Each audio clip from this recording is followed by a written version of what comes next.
Hello and welcome to our surgical training series on Lab Chole. Today we will be discussing the technique for the first port insertion in Lab Chole, specifically focusing on a patient with morbid obesity. This procedure can present unique challenges and our goal is to help you navigate them effectively. Friends, we have already uploaded around 10 videos in this series, and in the first two videos we have discussed in detail about the port insertion, that was open Hessian technique, modified open Hessian technique, supraumbilical and infraumbilical. I hope you have already watched them because the nitty-gritty detail will be skipped to save time. So please watch them if you have not watched them already. And for a better learning experience, please download our app or join the channel membership. The link for everything is given in description of this video. This patient was a 37-year-old female, known case of hypothyroidism. She was symptomatic with gallstone disease with morbid obesity and BMI of 42 kg per meter square. Dear trainees, the conventional technique of supra or infra-umbilical port insertion is not recommended because there is a large penis specifically in the infra-umbilical port. So if you go through it, then it will be very difficult to create the pneumoperitoneum. So we will share short video that will be helpful.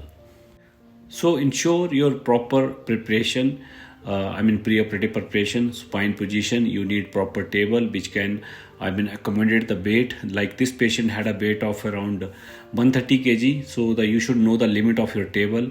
Reverse tenable tilt, that is head up position, and foot down position is required, that help to bring the viscera down. And you need proper general anesthesia with proper muscle relaxation. So the parts are clean and draped. And now I am depicting that you should not go the conventional technique.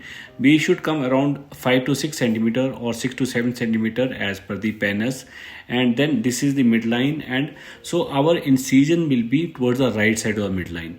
Exactly in the midline there will be a fatty falciparum, and if you try to go exactly through the midline, then it will be difficult, and this Veress needle may get stuck in the falciparum and the pneumoperitoneum is not created.